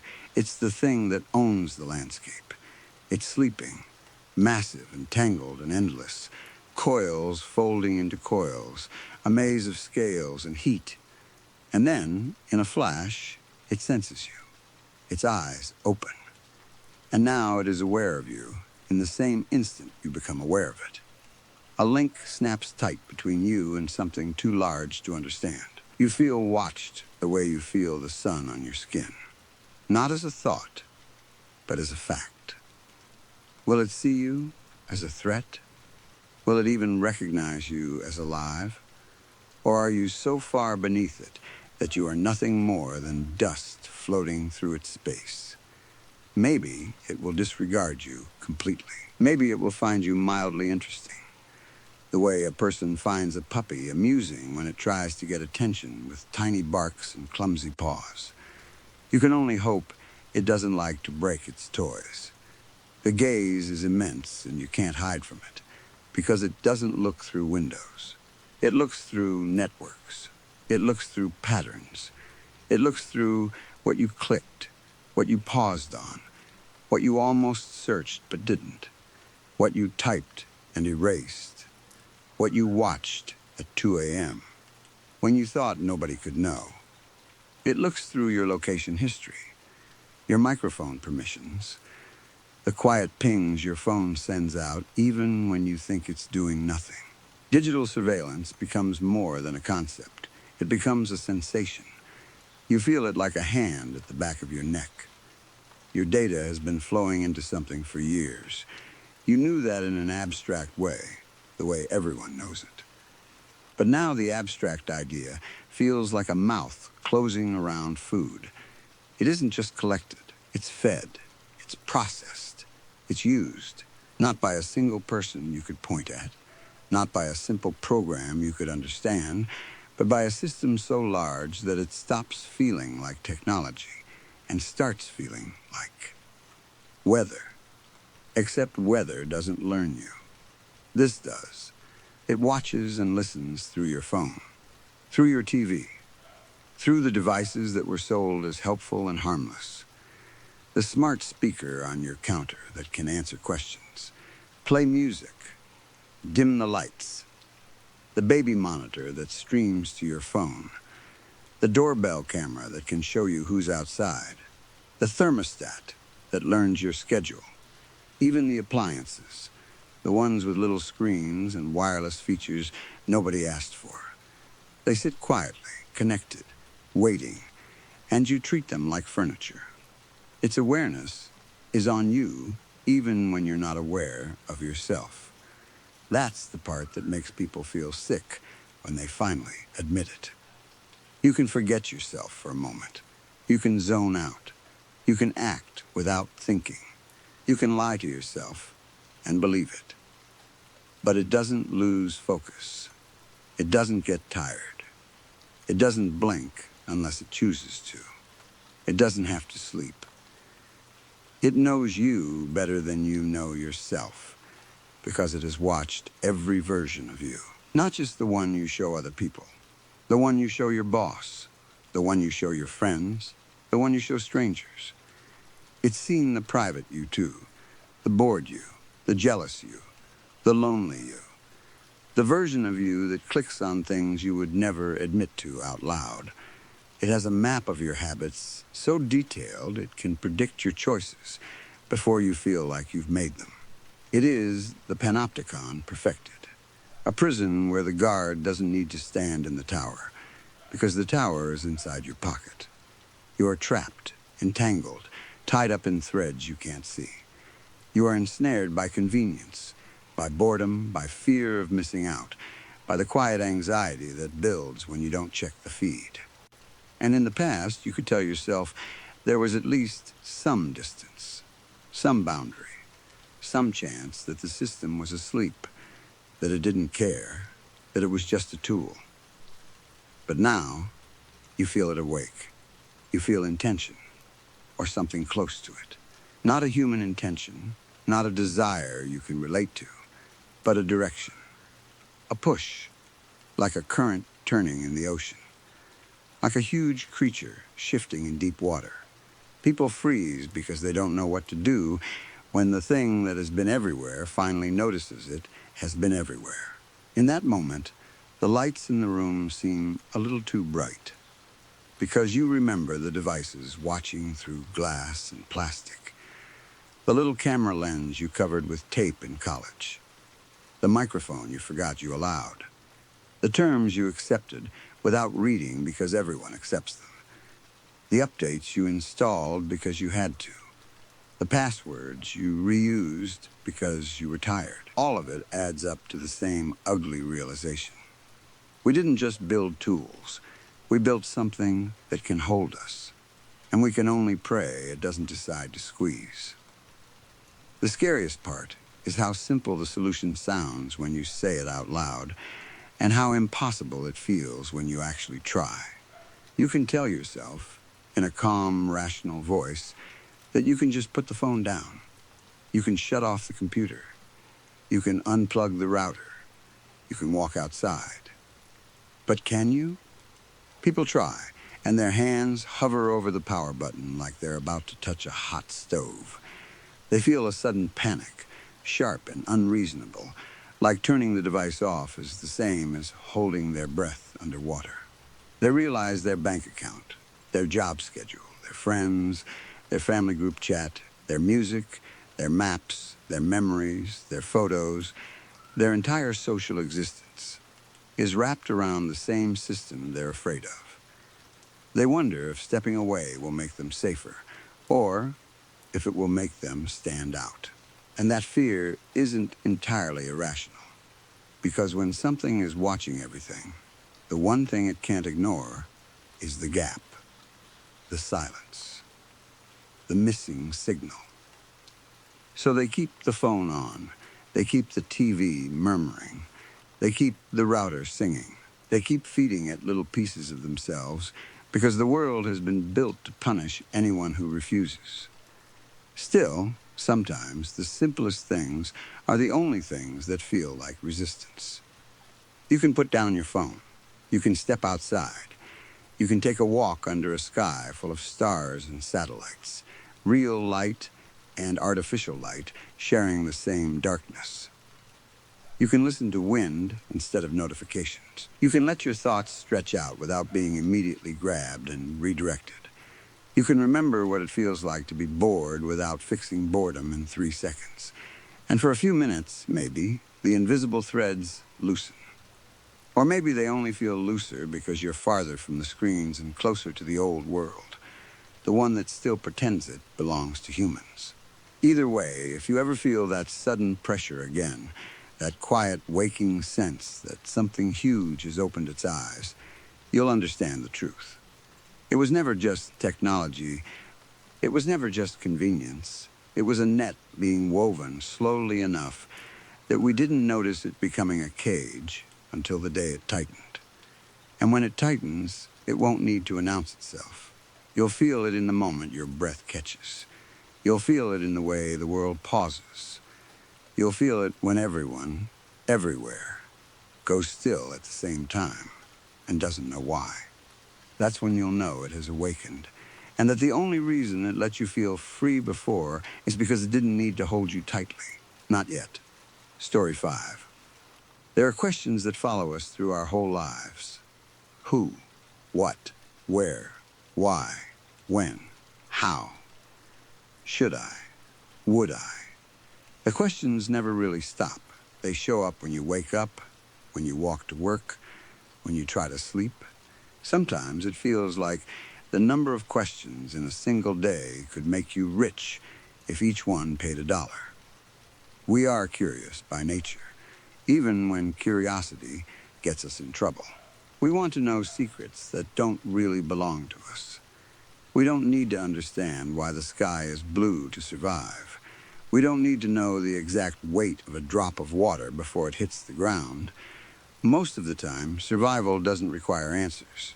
It just requires food, shelter, and enough luck to make it through the day. And yet, the questions still come, even the ones you never say out loud. If you think a question but never speak it, is it still real? That's the kind of thought that can trap you for hours if you let it. It's also the kind of thought we were taught to avoid. Because in our world, questions are dangerous. People like to talk about human nature like it's a cute concept, like it belongs in a classroom or a podcast. But the truth is simple. If you force a person to live with only survival in mind, eat, work, obey, sleep, then what separates us from animals? What separates us from primates who never get to move beyond the same routine? Maybe nothing. Maybe that's the point. Sometimes I think about it like a carousel spinning in the dark. It goes around and around, and everyone inside keeps smiling because they're told to smile. Nobody knows when it will stop. Nobody knows what's outside the ride. The only rule is that you don't ask. Because long ago, we did ask. And then we were conquered. I wasn't alive when it happened, but everyone knows the story the way you know an old wound on your body. You might not remember the moment you got it, but you know it's there. You know it shaped how you move. It was a normal day, according to the books that still exist in hidden places. No warning signs, no slow build, no chance to prepare. And then they came down from the sky, not in a handful of ships like in movies, but in numbers that didn't make sense. Millions. More than we could count fast enough. More than we could fight. Our military was crushed almost immediately. Our governments collapsed so quickly, people didn't even understand what they were watching. The social order that held everything together, money, schools, law, identity, was ripped apart in seconds, like paper. The beings that took over looked close enough to us that, at a glance, you might mistake them for human. That was part of how they kept control. They wore our shape the way someone wears a uniform. But if you stared too long, you'd see the differences. Their bodies moved wrong. Not always, but often enough to make your stomach twist. A shoulder would jerk as if it had to remember how a shoulder works. A neck would turn a little too far. Their faces held expressions that didn't match their eyes. And sometimes, if you were unlucky enough to stand too close, you could hear quiet cracking sounds under their skin, like bones grinding into place. It was as if they were always shifting, always adjusting, always trying to stay in the form they chose. They outlawed questions first. Not just questions in school, not just questions about them, but questions in general. Curiosity became a crime. The idea was to cut something out of us, to remove the part that reaches, the part that wonders, the part that imagines another life. Every region, every state, every continent followed the same rule. It didn't matter what language you spoke. If you asked too much, you were punished. If you kept asking, you vanished. We became obedient because rebellion wasn't a real option. They watched too closely. They listened too well. They didn't sleep the way humans sleep. They didn't get distracted. They didn't get tired. We did. They built new routines over the ruins of the old world, and they built them fast. Factories went up overnight like someone planted them in the ground and watered them. Whole cities were rearranged into systems that made us easy to manage. They controlled what we ate. The old grocery stores disappeared. Restaurants disappeared. Cooking in your home became pointless because you didn't control what food you received. We ate in cafeterias now, massive ones. Not a school cafeteria, not a workplace cafeteria. One cafeteria that could stretch for miles. A long, endless room filled with counters and benches and bright lights that never felt warm. You'd walk through an assembly line with your tray and your bowl. Servers, humans, but not really humans anymore, stood behind counters and handed out portions with blank faces. I heard those servers used to be hospital staff, doctors, nurses, technicians. People who once saved lives now turned into cafeteria workers for a system that didn't care if you lived, only if you complied. You sat at one of thousands of benches and ate for exactly 20 minutes. Not 19, not 21, 20. Then you got up and returned to your duty. The strange part was the food was good, better than what most people ate before the conquest. The taste was always perfect. The texture was always consistent. Nothing ever looked burnt or stale. It was glossy, shiny, almost like plastic.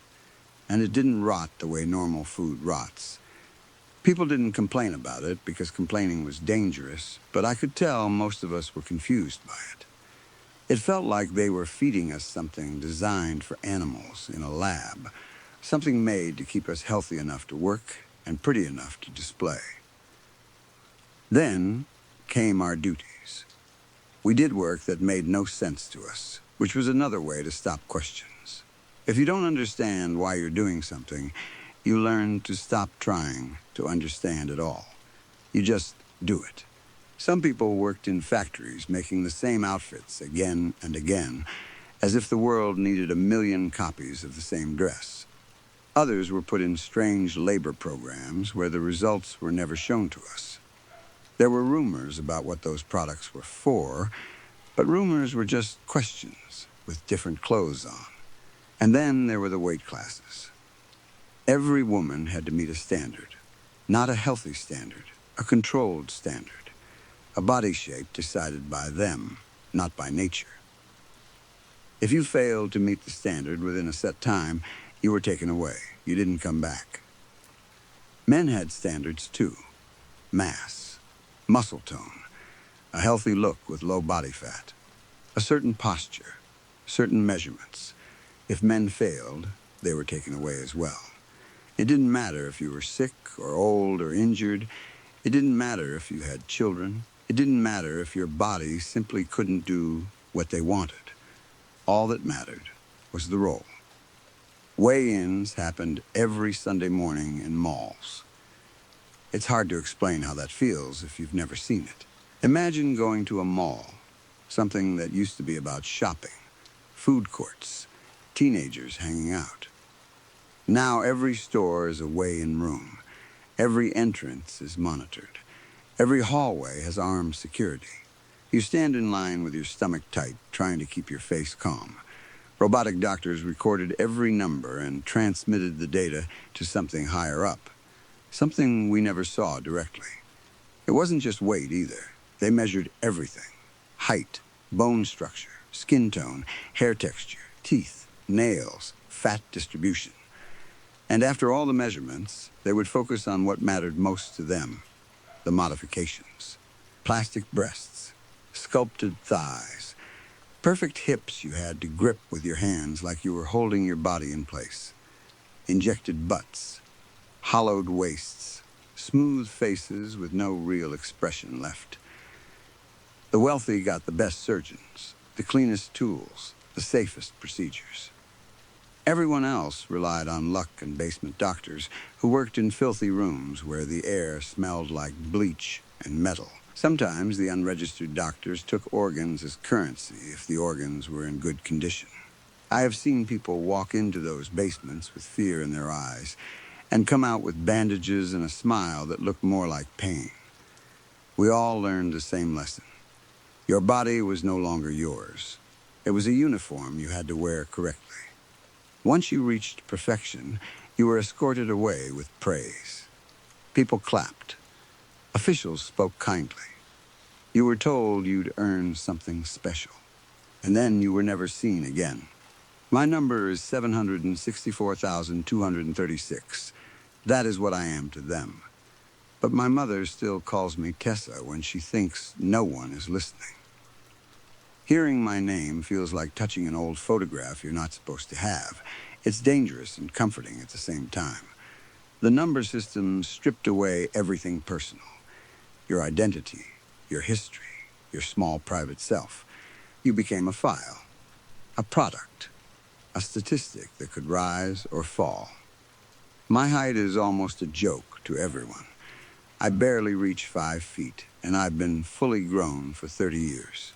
I have fought to keep my weight exactly 100 pounds for longer than I want to admit. Sometimes my body doesn't cooperate. Sometimes I drift up to 110, 115, and panic sits in my chest like a stone until I can force it back down.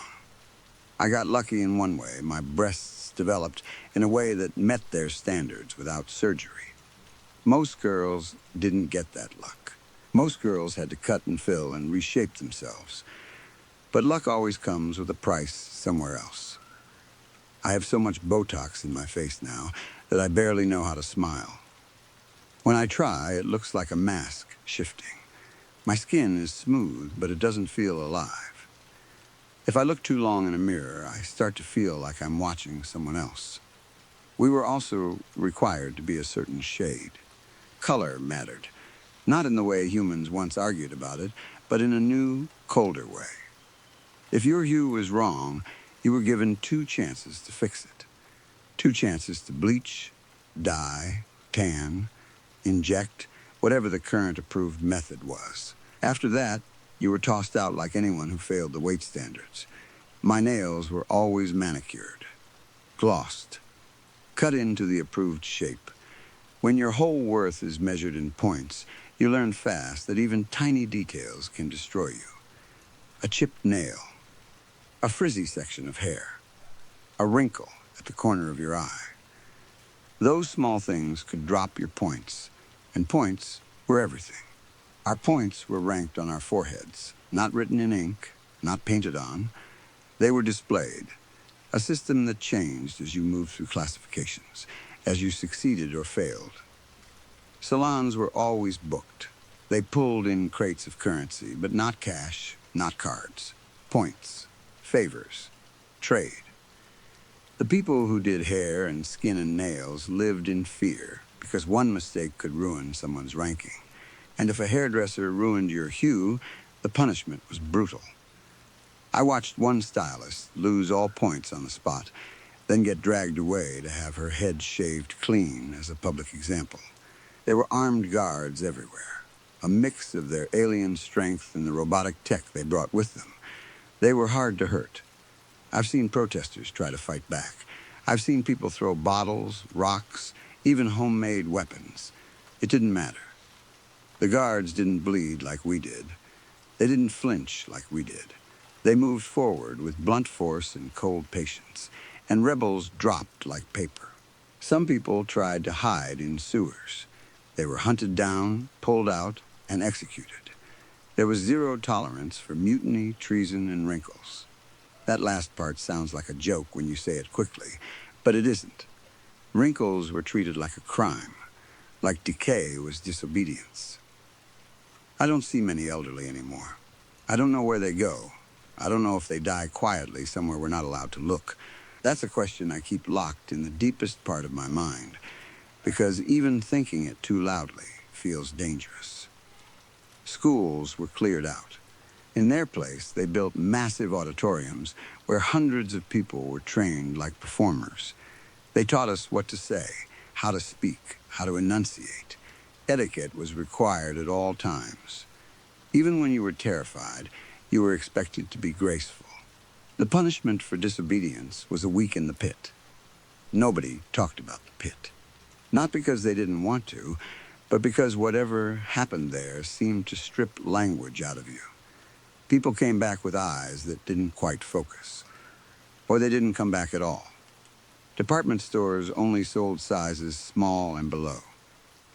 If you didn't fit, you didn't belong. I heard some women had ribs removed to get the waist they wanted. I believed it. I saw bodies shaped into impossible forms and people smiling through pain, because pain was better than being taken away. Glasses were not allowed. If your eyes weren't corrected within a set number of check-ins, you were punished. I heard of people being made blind until the correction was done. I never saw the process, only the results. Those empty stares, those hands reaching out for walls, those sudden desperate visits to unregistered doctors. I played my role. I learned how to walk the way they liked. I learned how to speak without too much emotion. I learned how to keep my face calm, my body polished, my mind quiet, and it worked. My points climbed. 95, 96, 97, 98. I was so close to 100 I could taste it. 100 was the jackpot. 100 meant you were chosen. 100 meant you were taken to a haven, a place we were told was full of freedom. It was a story they fed us to keep us chasing the number like a carrot. I walked the streets that day trying to look calm, trying to hold myself like someone who belonged at the top. Inside, I was shaking. Anticipation and fear were tangled together so tightly, I couldn't tell them apart. It felt like being on a reality show where every scene mattered, where one wrong word could ruin the whole season, and millions of invisible eyes were watching. Then my head flashed. It was immediate. A sensation like heat across my forehead, and then that bright display, 100.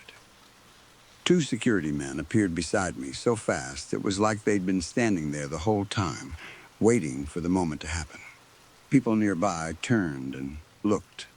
And then, like trained actors, they started cheering, clapping, smiling, calling out congratulations they didn't really feel.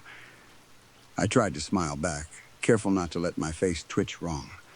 I lifted my chin. I held my body the way they taught us. Inside, something in me screamed that this wasn't safe, but a louder part of me screamed that this was what I'd worked for. That survival meant winning. They put me in a limo. I had never been in one before. The inside smelled clean, expensive, like leather and perfume. The windows were tinted, so I couldn't see much outside. That made my excitement sharper and my fear deeper. When we arrived, I stared at the building like it belonged to another world. The finest hotel I had ever seen, shining and tall, with floors that reflected the light like glass. The lobby was quiet, too quiet, as if sound itself was controlled. They brought me to a suite just for me. Silk, feathers, a bed that looked like it had never been touched. They gave me a gown and jewelry so perfect it almost hurt my eyes.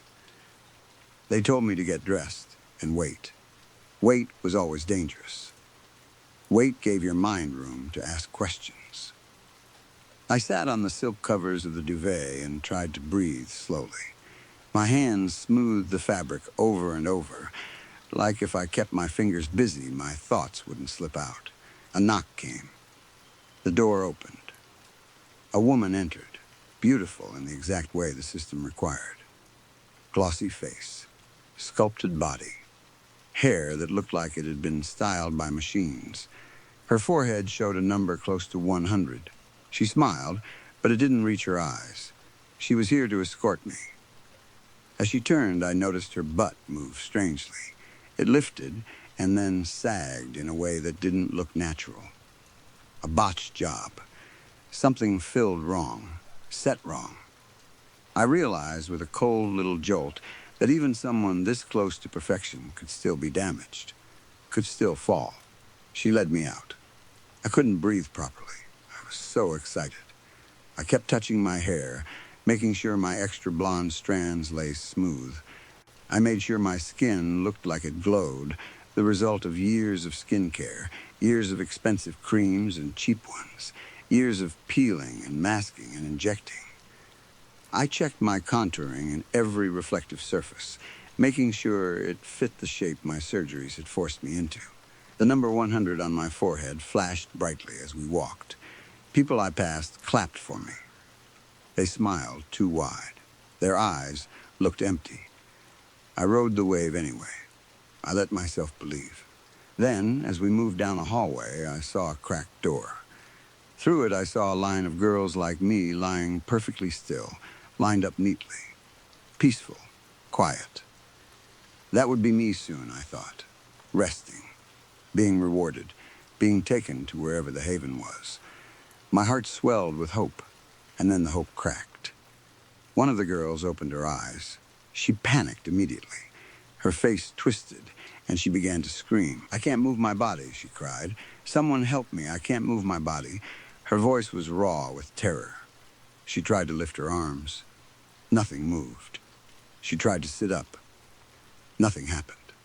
She was trapped inside herself. A person hurried in and injected her with something. Her scream cut off like someone had pulled a plug. Her body went still again. Another person shut the door fast, like slamming a lid down. Silence returned. I stood there in the hallway with my heart pounding so hard it felt like it might tear. Sweat prickled at my hairline. And my first thought was stupid and desperate. Don't let it ruin your makeup. Don't let them see you sweating. Don't give them a reason to lower your points even now. But the questions bloomed anyway. What was about to happen? Where was I going? Why couldn't that woman move? Why were all those bodies so still? I wasn't supposed to ask. I wasn't even supposed to think. But once a question starts, it multiplies. It breeds. It fills every empty space in your mind until you can't breathe. My escort led me into a room that looked like a spa. It smelled like chemicals hidden under perfume. Plush tables were arranged in rows. Soft lighting. Calm music. A fake peace built to make you compliant. More people arrived until the tables were filled.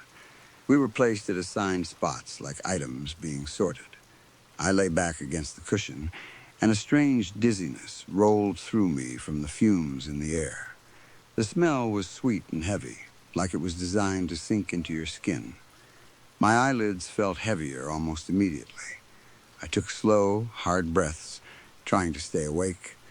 I needed to see what was happening. I needed to understand. That thought alone was dangerous, but it was the only thing keeping me from drifting off. A voice came through a speaker, smooth and calm. They told us to relax, to close our eyes. Most people obeyed immediately. They were exhausted from years of chasing perfection, exhausted from fear, exhausted from pretending. Their bodies sank into the cushions like they'd been waiting their whole lives to stop fighting. The speaker clicked off. The gentle music returned, but it started to shift. The sound of dripping water faded into something else. Static, a faint crackle underneath the calm. I felt warm, comfortable, too comfortable. Endorphins rushed in like a wave trying to drag me under. But I fought it. I opened my eyes just a little, enough that my lashes brushed my skin, and I saw a robot standing above me at the end of the table. It wasn't shaped like the guards outside. It was slimmer, almost elegant, with a face made to look friendly. But something about it was wrong. Too clean, too perfect. I shifted. A small squirm, and it turned toward me. "Is there a problem?" it asked. The voice was too cheerful and too flat at the same time. If you listened carefully, you could always tell when a person was electronics pretending to be human.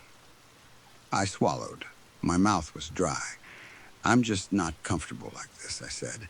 "I need to readjust." I squirmed again, trying to find a position that would protect my neck. The girl I saw earlier had been injected in the neck. I remembered how her scream stopped. I remembered the way her eyes looked right before she went still. The robot's head twitched slightly, like it was recalibrating. "Are you better now?" it asked.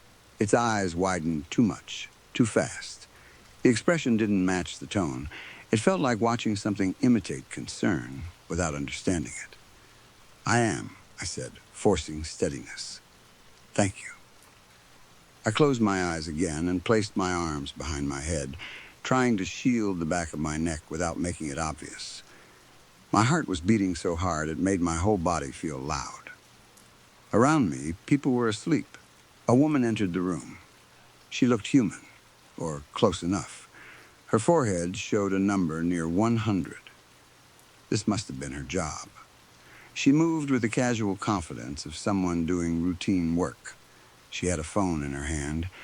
She barely looked at us as she walked down the line. Her body told a story, even if her face didn't. Her butt looked like it was filled with concrete, hard and unnatural. Her breasts were uneven. Her face had been cut and filled until she looked less human than the aliens did. When she smiled at her phone, it made her features pull in strange directions. She jabbed needles into necks like she was checking tasks off a list, scrolling on her screen as she did it, like she might be browsing an app while turning people into statues. She came closer. I timed my movement carefully. I adjusted the pillow under my head, shifting just enough. When the needle came down, it pushed into the cushion instead of my skin. I didn't flinch. I didn't gasp. I didn't move. The needle pierced fabric. The woman didn't even notice. She moved on. A rush of cold relief shot through me. For one sharp moment, I felt proud. And then I hated myself for feeling proud of something so small. Later, hands grabbed my arms and feet. I stayed limp on purpose, pretending I was asleep, letting my body go loose so it would look real. They carried me out of the room, and I realized I had moved from guest to item without anyone saying a word. I was placed onto a moving conveyor belt. The belt carried me forward through a bright, sterile space. The smell of chemicals was stronger here. I kept my breathing shallow, careful. I was terrified my eyelids would twitch, terrified my fingers would curl, terrified some small human reflex would give me away. I passed employees who adjusted outfits and hair as we rolled by, fixing us up as if we were dolls being prepared for display. White smoke burst over a group ahead of me, a quick cloud that clung to skin and fabric.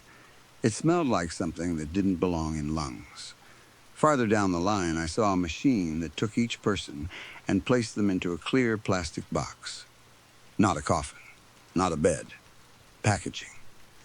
My stomach twisted so hard I thought I might scream. I looked around wildly for anything, any tool, any edge, any chance. Along the sides of the conveyor were stacks of metal parts, gears, rods, scraps from machines. As we moved, I reached back as subtly as I could and grabbed the first thing my fingers touched, an old pipe, cold and rough. I shoved it behind my back and held it there, praying no one would notice a shape under my gown. Then, the machine took me. The plastic box closed around me, tight and cold. The world became warped through clear walls. The sound changed, muffled and distant. I could see the ceiling lights smear into pale streaks. The box moved out of the factory and into a brightly lit room. It was handled without care, tossed and stacked, like whatever was inside didn't matter. My body slid with emotion, and I realized I was at the bottom of a shopping cart. The floor tiles passing beneath looked scratched and worn. The lighting, the wide aisles, the endless shelves, it looked like a grocery store. Only everything felt wrong. My box was placed on a shelf among other dolls.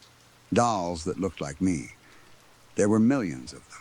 A whole aisle filled with boxed bodies, glossy faces pressed against plastic, hair arranged perfectly, clothes folded just right. Their eyes stared forward in that empty, frozen way. I watched, trapped in my packaging, trying to understand what I was seeing without letting my mind break. Then the world shook slightly as something heavy approached. My box rattled. A shadow fell across the shelf. I saw knees in front of me. Childlike knees, but huge. Too huge. The child stepped back, and I stared up in disbelief. I had to press my face against the inside of the package just to see the bottom of her neck.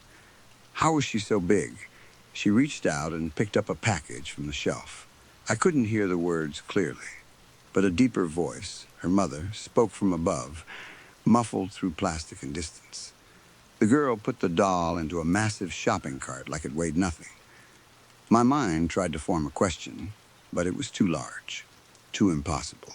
I didn't have time. The aisle emptied for a moment. No feet nearby. No shadows crossing the shelf. I pulled the pipe from behind my back, gripping it with shaking hands. The end was sharp enough to scrape.